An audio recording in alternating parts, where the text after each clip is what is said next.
2 मार्च 2016 Delhi airport एक private jet runway पर खड़ा था। रात के 11:30 बज रहे थे। जेट के अंदर एक आदमी अपनी सीट पर बैठा था। उसके चेहरे पर मुस्कान थी। यह आदमी कोई और नहीं, विजय माल्या था।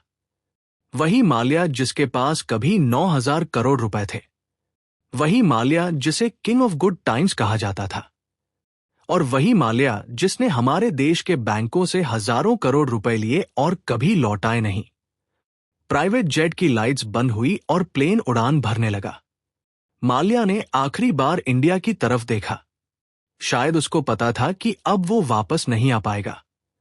लेकिन क्या उसने सोचा होगा कि उसकी ये उड़ान उसकी जिंदगी की सबसे बड़ी गलती बन जाएगी।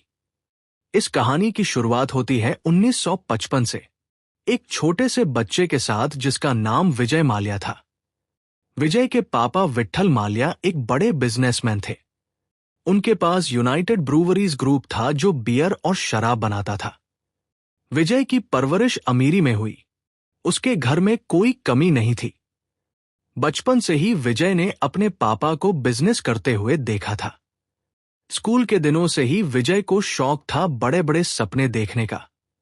पापा, एक दिन मैं आपसे भी बड़ा बिजनेसमैन बनूंगा। छोटे विजय ने एक दिन अपने पापा से कहा। विट्ठल मल्ल्या मुस्कुराए और बोले, बेटा, बिजनेस सिर्फ बड़ा होना ही नहीं, अच्छा होना भी जरूरी है। विजय ने अपनी पढ़ाई ला मार्टिनियर कोलकाता स्कूल से की। फिर कॉलेज की पढ़ाई के लिए अमेरिका चला गया। वहां उसने बिजनेस मैनेजमेंट की पढ़ाई की। 1983 में जब विजय सिर्फ 28 साल का था, उसके पापा की अचानक मौत हो गई। अब पूरा बिजनेस विजय के हाथ में आ गया। इतनी कम उम्र में इतनी बड़ी जिम्मेदारी, लेकिन एक चीज थी जो माल्या को सबसे अलग बनाती थी। उसकी हिम्मत। डरने वाली चीज उसके डिक्शनरी में थी ही नहीं। जिस उम्र में लोग करियर शुरू करते हैं, उस उम्र में माल्या यूनाइटेड ब्रूवरीज ग्रुप का चेयरमैन बन गया। पहले कुछ सालों में माल्या ने अपने बिजनेस को संभाला और फिर बढ़ाया भी। किंगफिशर बियर को इंडिया का टॉप ब्रांड बना दिया। हर पार्टी, हर रेस्टोरेंट में सिर्फ किंगफिशर बियर चलती थी। उसी दिन माल्या ने तय कर लिया कि अब छोटा नहीं सोचना है, देश का सबसे बड़ा बिजनेसमैन बनना है। लेकिन माल्या को नहीं पता था कि उसका यह फैसला आगे चलकर उसकी बर्बादी का कारण बनने वाला है। एक दिन 2003 में विजय माल्या अपने प्राइवेट जेट में बैठे थे। अचानक उनके दिमाग में एक ख्याल आया, क्या मेरा खुद का एयरलाइन हो सकता है? माल्या ने अपने पीए से पूछा। पीए ने बताया, सर, एयरलाइन बिजनेस बहुत मुश्किल है। इंडिया में कई एयरलाइंस फेल हो चुकी हैं।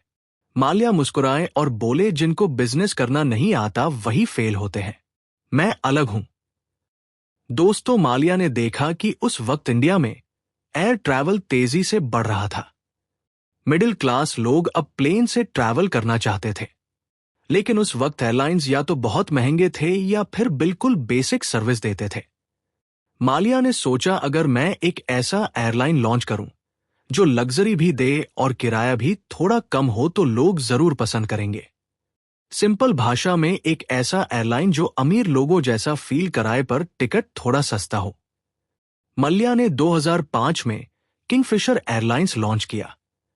पहले सिर्फ कुछ रूट्स पर प्लेन्स चलाई। लोगों ने पसंद किया। हर फ्लाइट में अच्छा खाना, टीवी स्क्रीन, बहुत अच्छी सर्विस। लोग माल्या के फैन हो गए। Fly the good times airline का टैगलाइन था और सच में लोग अच्छे टाइम के लिए किंगफिशर में ट्रैवल करने लगे। पहले 6 महीनों में ही माल्या के एयरलाइन ने 2 लाख पैसेंजर्स को ट्रैवल कराया। माल्या के कॉन्फिडेंस को देखो। उसने तुरंत और प्लेन्स मंगवा लिए। अब शुरू हुआ असली खेल। 2006 में किंगफिशर एयरलाइंस पूरे इंडिया में फेमस हो चुका था। जो लोग पहले सिर्फ ट्रेन या बस से ट्रैवल करते थे, अब प्लेन से ट्रैवल करने लगे। माल्या ने जैसे मार्केट में तूफान ला दिया था। 500 करोड़ रुपए से शुरू हुआ बिजनेस अब 3,000 करोड़ रुपए तक पहुंच गया था। माल्या ने और एक्सपेंशन के लिए बैंक से लोन्स लेने शुरू किए। एसबीआई, पीएनबी, आईडीबीआई, हर बैंक से हजारों करोड़ रुपए उधार लिए। अब माल्या की लाइफ और भी शानदार हो गई। उसके पास 250 लग्जरी कार्स थी। लंदन, न्यूयॉर्क, दुबई, मोनाको में घर थे। प्राइवेट जेट्स थे। फार्मूला 1 रेसिंग टीम थी जिसका नाम फोर्स इंडिया था। आईपीएल टीम थी रॉयल चैलेंजर्स बैंगलोर। मलिया किंग की तरह रहता था। मलिया के पार्टीज पूरे इंडिया में फेमस थी। Models, actors, politicians, business leaders सब मलिया की संगीत पार्टीज में आते थे। हर साल गोवा में किंगफिशर कैलेंडर लाचा करता था जिसमें टॉप मॉडल्स की फोटोज होती थी। लेकिन 2008 में कुछ अजीब हुआ। एक क्लर्क जो किंगफिशर एयरलाइंस के अकाउंट्स डिपार्टमेंट में काम करता था, उसने नोटिस किया कि कंपनी लॉस में चल रही थी। हर महीने करोड़ों रुपए का लॉस हो रहा था। सर, हम हर फ्लाइट पर 2000 रुपए पर पैसेंजर का लॉस कर रहे हैं। क्लर्क ने मलिया के सीएफओ को बताया। ये मलिया साहब को मत बताना, वो एक्सपेंशन के मूड में है। सीएफओ ने जवाब दिया। इसी बीच 2007 में मलिया ने एक और बड़ा कदम उठाया। उसने एयर डेकन नाम की एक और एयरलाइन कंपनी खरीद ली। एयर डेकन एक लो कॉस्ट एयरलाइन थी जो ऑलरेडी लॉस में चल रही थी। मलिया ने 1800 करोड़ रुपए में इसे खरीदा। लोग हैरान थे। लॉस में चल रही कंपनी को इतने पैसे में क्यों खरीदा? इन्वेस्टर्स ने पूछा। मैंने मार्केट शेयर खरीदा है, कंपनी नहीं, मलिया ने जवाब दिया। मलिया को लगता था कि अब कोई उसका मुकाबला नहीं कर सकता। लेकिन जिस चीज ने उसे ऊपर उठाया था वही उसे गिरा भी देने वाली थी। 2008 में विजय माल्या इंडिया के टॉप बिजनेस लीडर्स में से एक था। फोर्ब्स मैगजीन ने उसकी दौलत 17,000 करोड़ रुपए से ज्यादा बताई थी। उस वक्त मलिया मुंबई और दिल्ली के सबसे अमीरों में गिना जाता था। टीवी पर इंटरव्यूज, बिजनेस कॉन्फ्रेंसेस में स्पीचेस, हर जगह मलिया चमकता था। लोग उसको संगीत किंग ऑफ गुड टाइम्स बुलाते थे। मलिया के हाथ में सोने का मग था, ऐसा कहते थे लोग। मलिया की लाइफस्टाइल को देखकर हर कोई उसका फैन था। उसका 311 फुट लंबा यॉट इंडियन एम्प्रेस दुनिया के सबसे बड़े प्राइवेट यॉट्स में से एक था। उसके पार्टीज में इंटरनेशनल सेलिब्रिटीज आते थे। उसके ऑफिस के बाहर लग्जरी कार्स की लाइन लगती थी। एक दिन में किंगफिशर एयरलाइंस का टर्नओवर 1 करोड़ रुपए से ज्यादा था। लेकिन 2008 में ग्लोबल फाइनेंशियल क्राइसिस आया। पूरी दुनिया में रिसेशन छाया। एयर ट्रैवल कम हो गया। फ्यूल के दाम बढ़ गए। एयरलाइंस के बिजनेस पर बुरा असर पड़ा। लेकिन जब बाकियों को प्रॉब्लम दिखी, मलिया ने उससे मूड बनाया। क्राइसिस में अपॉर्चुनिटी होती है, मलिया ने मीडिया को बताया। लेकिन अंदर ही अंदर किंगफिशर एयरलाइंस डूब रहा था। एक सीनियर बैंक ऑफिसर की नजर कुछ और ही देख रही थी। एसबीआई के रिस्क असेसमेंट डिपार्टमेंट के एक ऑफिसर ने नोटिस किया किंगफिशर एयरलाइंस बार बार लोन ले रहा था लेकिन कंपनी का प्रॉफिट नहीं बढ़ रहा था। मलिया सिर्फ पैसे उधार ले रहा है लेकिन वापस करने के कोई प्लान्स नहीं दिख रहे। ऑफिसर ने अपने बॉस को बताया। 2010 में बात बाहर आ गई। फाइनेंशियल संगीत एक्सप्रेस न्यूज़पेपर ने एक रिपोर्ट पब्लिश की जिसमें लिखा था कि किंगफिशर एयरलाइंस 7,000 करोड़ रुपए के कर्जे में डूब चुका है। ये खबर आग की तरह फैल गई।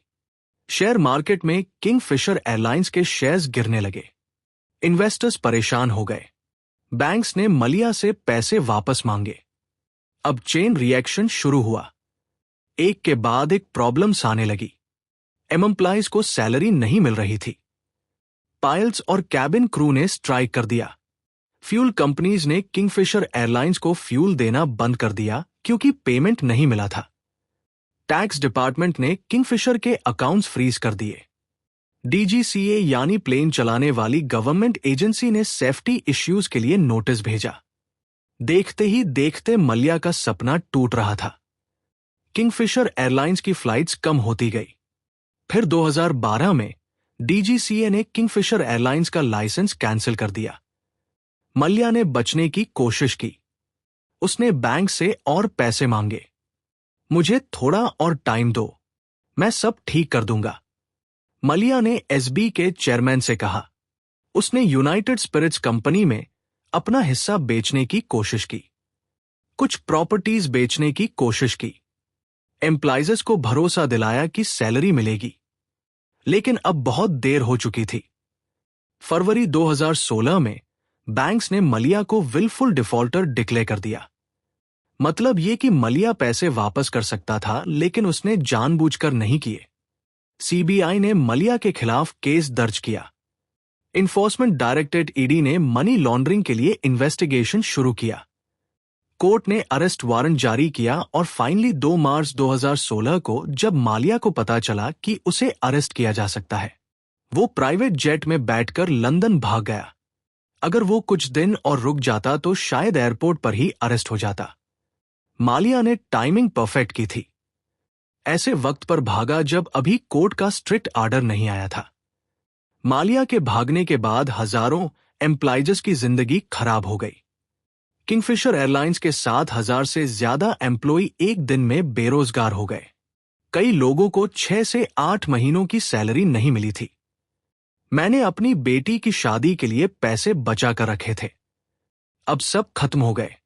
किंगफिशर के एक सीनियर इंजीनियर ने मीडिया को बताया, आंखों में आंसू लिए हुए, बैंक्स का 9,000 करोड़ रुपए डूब गया। ये पैसा आखिर था किसका? हमारे टैक्सेस का, हमारे सेविंग्स का। जिस पैसे से स्कूल्स, हॉस्पिटल्स, रोड्स बन सकते थे, वो मालिया के शौक पूरे करने में खत्म हो गया। कोर्ट ने मालिया को भगोड़ा घोषित कर दिया। उसकी प्रॉपर्टीज सील कर दी गई, पासपोर्ट कैंसिल कर दिया गया। इंटरनेशनल पुलिस इंटरपोल ने रेड कॉर्नर नोटिस जारी किया। इंडियन गवर्नमेंट ने यूके गवर्नमेंट से मलिया को वापस लाने की मांग की, लेकिन यूके के कानून अलग हैं। वहां मलिया ने पॉलिटिकल असिलम यानी सुरक्षा मांग ली। केस कोर्ट्स में चलता रहा। आज 2026 में मलिया अभी भी लंदन में है। इंडिया के कोर्ट्स ने उसको दोषी माना है। यूके में एक्स्ट्रा यानी वापस भेजने के ऑर्डर्स हो चुके हैं, लेकिन मलिया हर केस अपील कर रहा है और वक्त निकल रहा है। जिस आदमी के पास कभी 250 लग्जरी कार्स थी, आज उसकी कई कार्स ऑक्शन में बेच दी गई हैं। जिस आदमी के पार्टीज में पूरा बॉलीवुड आता था, आज उसके घर पर ताले लगे हैं। इस केस के बाद इंडियन बैंकिंग सिस्टम में काफी बदलाव आए। आरबीआई ने बड़े लोनर्स के नियम सख्त कर दिए। बैंक ऑफिसर्स को ज्यादा रिस्पॉन्सिबल बनाया गया। विलफुल डिफॉल्टर्स के खिलाफ सख्त कानून बनाए गए। ये कहानी सिर्फ एक बिजनेसमैन की नहीं थी। ये कहानी है उस लालच की जो इंसान को इतना अंधा कर देती है कि उसे सही गलत का फर्क नहीं रहता। मलिया ने सिर्फ बैंक का पैसा नहीं चुराया, उसने हजारों लोगों के सपने भी तोड़े। इस कहानी से हमें क्या सीख मिलती है? सबसे बड़ी सीख ये है कि बिजनेस में कभी भी एक्सपेंशन के लिए इतना कर्जा ना लो कि उसको चुका ना पाओ। बिजनेस में प्रॉब्लम्स आती हैं, लेकिन उनसे भागना सॉल्यूशन नहीं होता। दूसरी सीख यह है कि अगर कोई कंपनी या बिजनेसमैन बहुत तेज ग्रोथ दिखा रहा है तो जरूर चेक करो कि ग्रोथ सॉलिड है या सिर्फ दिखावा है। मलिया का बिजनेस मॉडल ही गलत था। कम किराए में ज्यादा सर्विसेज देना ये फार्मूला कभी काम नहीं करता, और इंडिया के बैंक्स के लिए सबसे बड़ी सीख ये थी कि बड़े बड़े नाम देखकर लोन्स नहीं देने चाहिए। ड्यू डिलिजेंस यानी अच्छी जांच जरूरी है। और शायद मुंबई की वो बिजनेस बिल्डिंग्स आज भी याद करती होंगी उस आदमी को जो एक दिन किंग था और अगले दिन भगोड़ा बन गया। दोस्तों, अगर ये वीडियो पसंद आया हो तो एक लाइक जरूर करो। चैनल को सब्सक्राइब करो ताकि ऐसी फाइनेंशियल स्टोरीज आप तक पहुंचती रहे। हम हर हफ्ते नई कहानी लाते हैं। तब तक के लिए अपना पैसा संभाल के रखना।